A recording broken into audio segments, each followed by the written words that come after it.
1:47 a.m. changed everything. The man upstairs wasn't just heavy-footed. He was cleaning up blood. Mara had lived in the building for 3 years without incident. The kind of building where neighbors didn't ask questions, where the super took cash, where the walls were thick enough to pretend you lived alone even when you didn't. Then Dominic Caruso moved into 4B. She heard him first. Not footsteps, dragging. Something heavy being pulled across hardwood at 2 in the morning, then water running. Then silence so complete it felt like he'd stopped breathing on purpose. She told herself it was furniture, told herself people moved at odd hours, told herself the dark stain seeping into the hallway ceiling above her bathroom was old piping. She stopped telling herself anything the night she came home and found him standing in her doorway. Not knocking, not waiting, just standing there, one hand pressed against the frame, blocking the only exit, his white dress shirt rolled to the elbows and speckled with something that looked rust brown under the dim hallway light. "You called the super," he said. Not a question. Mara's keys were still in her hand, her bag sliding off her shoulder. She'd worked a double shift at the hospital, her scrub still smelling like antiseptic and exhaustion, and now this. This stranger who'd never once said hello suddenly acting like he owned the threshold between them. "The ceiling," she said, keeping her voice level. "There's a leak." "There's no leak." "Then what is it?" His eyes were dark, not brown, black in the low light, and steady in a way that made her pulse kick. He didn't blink, didn't shift his weight, just watched her like he was deciding something. "Wine," he finally said. "Wine." "I dropped a bottle. It soaked through." She looked at his hands. Clean. Nails trimmed. No cuts. No stains. But there was a tension in the way he held himself, coiled tight, like a man who'd learned to stay very still when he wanted to run.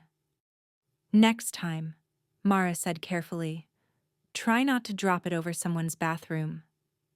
Something flickered in his expression. Not quite amusement, more like recognition.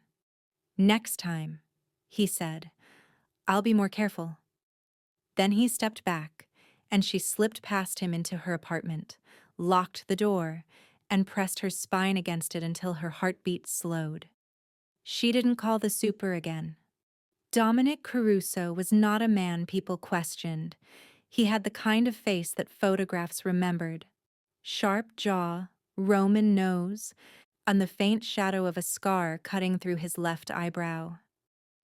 He wore expensive suits that fit like they were made in back rooms by old men who didn't advertise. He drove a black Audi that purred instead of roared, and he never parked it in the same spot twice. Mara watched him from her window sometimes, late at night when she couldn't sleep, when the city hummed below and the building settled into its creaks and whispers. He moved like a man used to being followed, always checking mirrors, always taking the stairs instead of the elevator, always waiting 3 seconds after his car door closed before starting the engine. She recognized the pattern because she'd seen it before. Her brother had moved like that, in the months before he disappeared. The second time Dominic spoke to her, it was raining. She was hauling groceries up the stairs, elevator broken again, because of course it was, and he appeared on the landing above her. No umbrella, hair slicked back and dripping, his coat darkened by water. "Let me," he said, and took both bags before she could argue. He didn't ask where she lived. Didn't need to.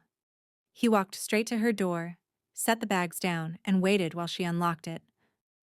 "Thank you," Mara said. He didn't leave. "You work nights," he said. "Sometimes." "At the hospital." It wasn't a question, and that bothered her more than it should have. She hadn't told him, hadn't told anyone in the building. How do you know that? I pay attention. To what? To people who pay attention to me. The air between them went taut. He was close enough now that she could see the rain beating on his collar and could smell something faintly metallic under the clean scent of expensive cologne. I haven't been paying attention to you, Mara said. Liar. The word was soft, almost intimate, and the way he said it made heat crawl up her neck, made her fingers tighten on the doorknob. You stand at your window, he continued, voice low and steady. Every night around midnight, you watch the street. You watch me. And you're wondering what I'm doing here, in a building like this, when I clearly don't belong. Maybe I just like the view. His mouth curved, not quite a smile, something darker. So do I. Then he turned and walked away, and Mara stood there, heart hammering, groceries forgotten, as his footsteps echoed up the stairs. She started noticing things after that. The way certain men in dark cars idled outside the building at odd hours. The way Dominic never brought anyone home, never had visitors, never made noise except for those strange late-night movements that sounded too deliberate to be careless.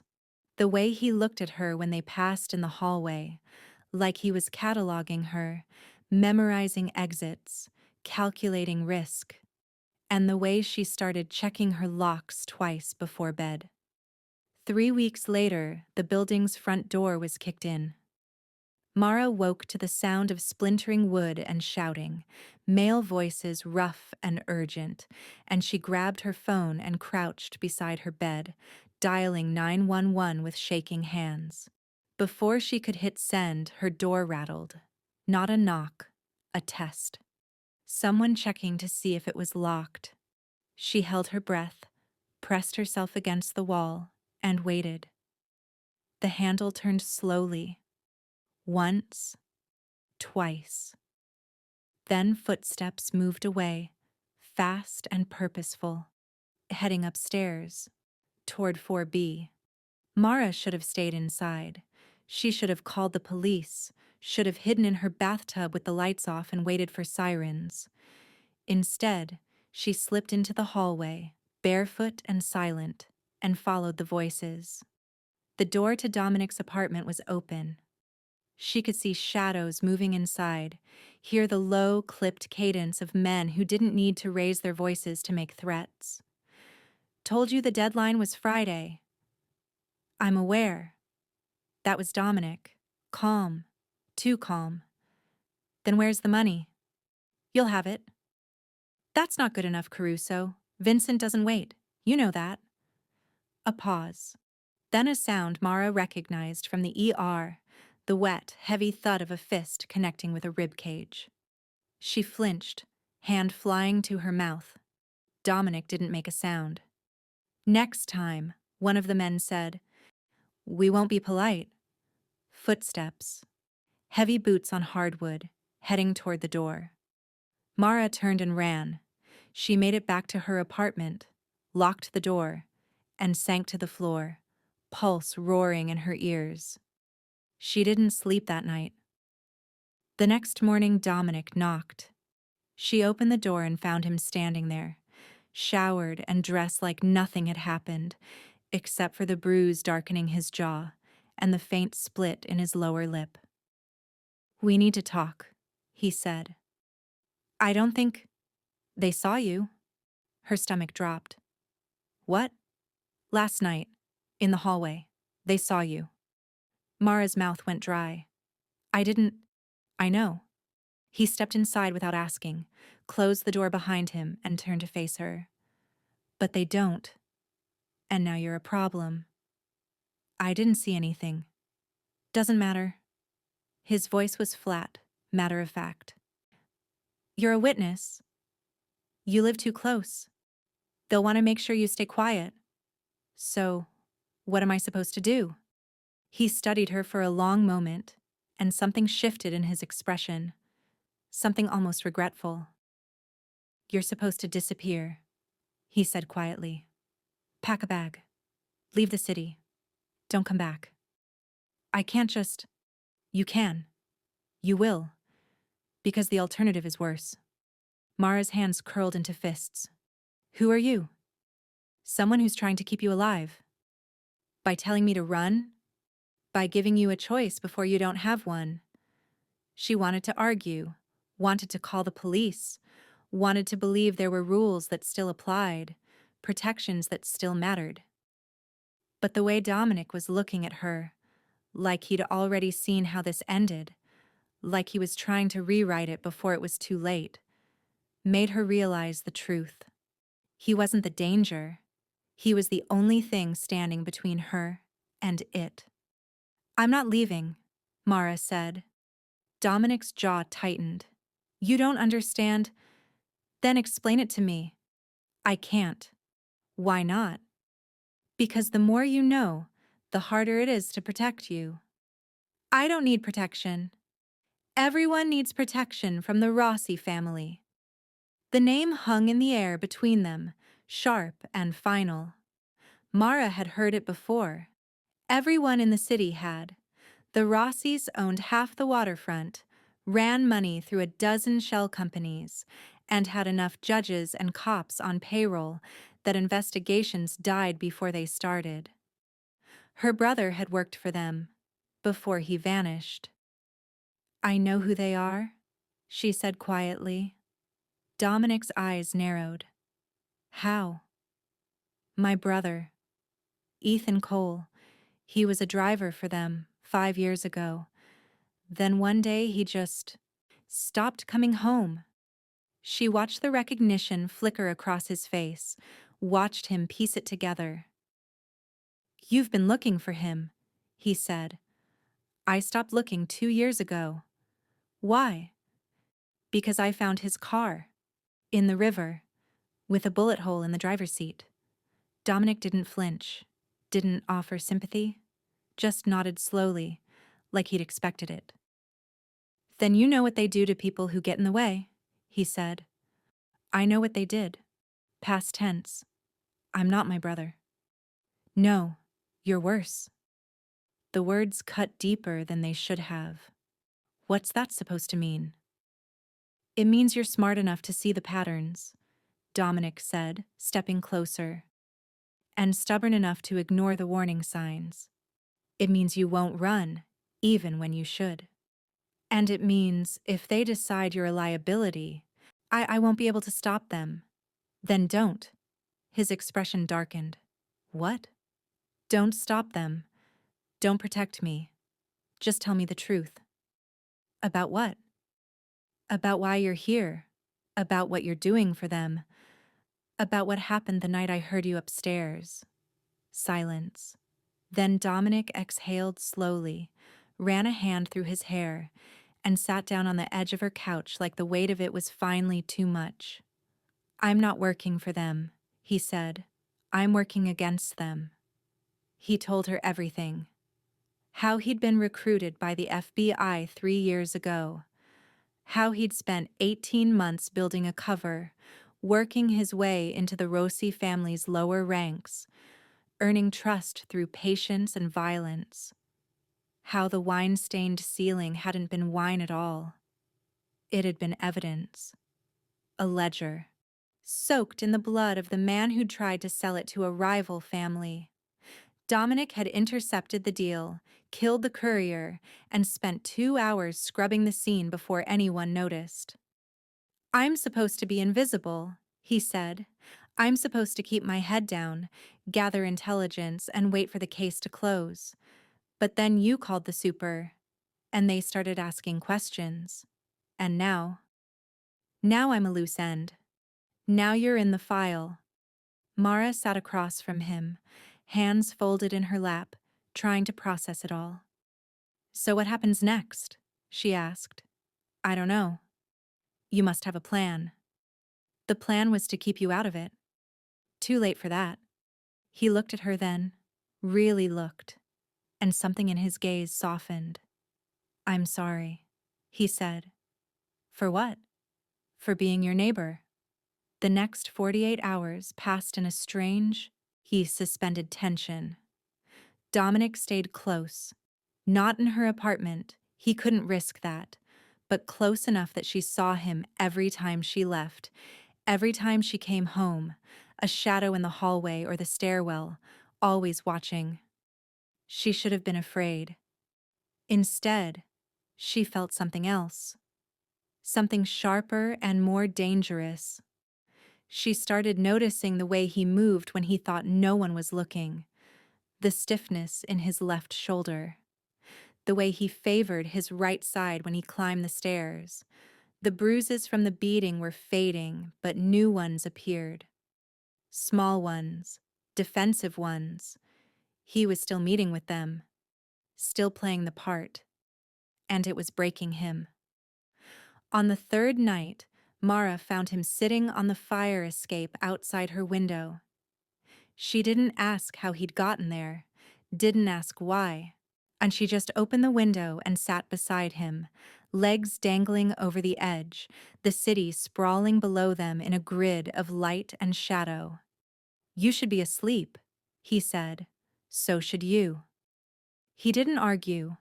They sat in silence for a while, the wind cold and sharp, carrying the smell of rain and exhaust.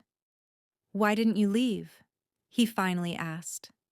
Mara thought about it, about Ethan, about the years she'd spent wondering, the months she'd spent grieving, the moment she'd decided she was done running from the truth. "Because I'm tired of pretending I don't see things," she said. Dominic turned to look at her, and the expression on his face was raw in a way she hadn't seen before. "Seeing things gets people killed," he said quietly. "So does hiding." He didn't have an answer for that. Instead, he reached over and took her hand.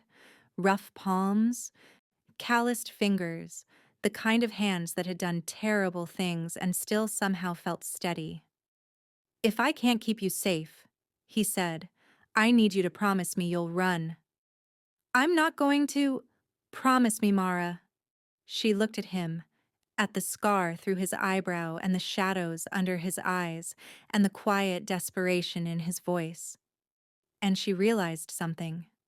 He wasn't just trying to protect her. He was trying to protect himself from losing her. "I promise," she whispered. It was a lie. They both knew it. The raid happened on a Friday. Mara was at work when she got the call. A restricted number. A voice she didn't recognize, telling her to stay away from the building, that it wasn't safe, that she needed to find somewhere else to sleep tonight. She hung up and ran. By the time she got there, the street was blocked off. Black SUVs parked at angles, men in FBI windbreakers moving in and out of the lobby with boxes and hard drives and evidence bags. She pushed through the crowd, heart hammering, searching for him. And then she saw it. Dominic, hands cuffed behind his back, being led out by two agents. His face was blank, unreadable. But when his eyes found hers across the chaos, something cracked. She started toward him, and one of the agents stepped in her way. "Ma'am, you need to stay back." "I live here. Building's a crime scene. No one goes in." "Is he under arrest?" The agent didn't answer. Dominic was already being pushed into the back of a car, and Mara watched, helpless, as the door closed and the engine started and he disappeared into the night. She didn't hear from him for 6 days. No calls, no messages, no explanations, just silence. Then the building was released after 72 hours, but Mara couldn't go back. Couldn't stand the thought of walking past 4B and knowing it was empty. She stayed with a friend from the hospital, slept on a couch that smelled like cigarettes and regret, and tried not to think about the way Dominic's hand had felt in hers. On the 7th day, there was a knock on the door. She opened it and found him standing there. No suit this time, just jeans and a worn jacket, hair unkempt, exhaustion etched into every line of his face. "It's over," he said. "What is?" "The case. The Rossies. All of it." Mara stepped aside and he came in, closed the door, and leaned against it like he might collapse if he didn't. "They arrested 15 people," he continued. "Seized assets, shut down operations. It's done. And you?" "I testified, gave them everything, and now I'm out. Out? Of the bureau, of the cover, of the life." She didn't know what to say. He looked at her then, and the rawness was back, worse than before. "I told you I'd keep you safe," he said. "I didn't. I'm fine." "You're not. You got pulled into something you should never have seen. You lost sleep, lost peace, because I couldn't stay away from you. Dominic, I should have left you alone, but you didn't." "No." His voice cracked. "I didn't." Mara crossed the space between them, slow and deliberate, and stopped inches away. "Why?" she asked. "Because you reminded me what it felt like to be human." The words hung in the air, fragile and true. And then she kissed him. It wasn't soft, wasn't gentle. It was desperate and hungry and full of all the fear and tension and sleepless nights they'd both been carrying. His hands found her waist, pulled her closer, and she let herself fall into it. Into him. Into the dangerous, reckless certainty that this was never going to be simple. When they finally broke apart, he pressed his forehead to hers, breathing hard. "I don't know how to do this," he whispered. "Neither do I. I'm not a good man, Mara. I don't need a good man. I need an honest one." He pulled back, looked at her like he was memorizing her face. "Then stay," he said. "Please. Just stay." And she did. They didn't go back to the building. Dominic found a place outside the city. Small, quiet, the kind of house that didn't ask questions. Mara transferred to a hospital an hour away, started over, learned to sleep without checking the locks 3 times. It wasn't perfect. He still woke up some nights, drenched in sweat, reliving things he wouldn't talk about. She still saw her brother's face in strangers on the street, still wondered what might have been different if she'd asked more questions years ago. But they had each other. And in a life built on secrets and survival, that was enough. 1 year later, Mara stood at the kitchen window, watching the sun set over fields she'd never imagined living near, and felt Dominic's arms wrap around her from behind. "Regret it yet?" he murmured against her hair. She leaned back into him, let herself be held, and smiled. "Not even a little." He kissed her temple, and for the first time in longer than either of them could remember, the silence felt safe.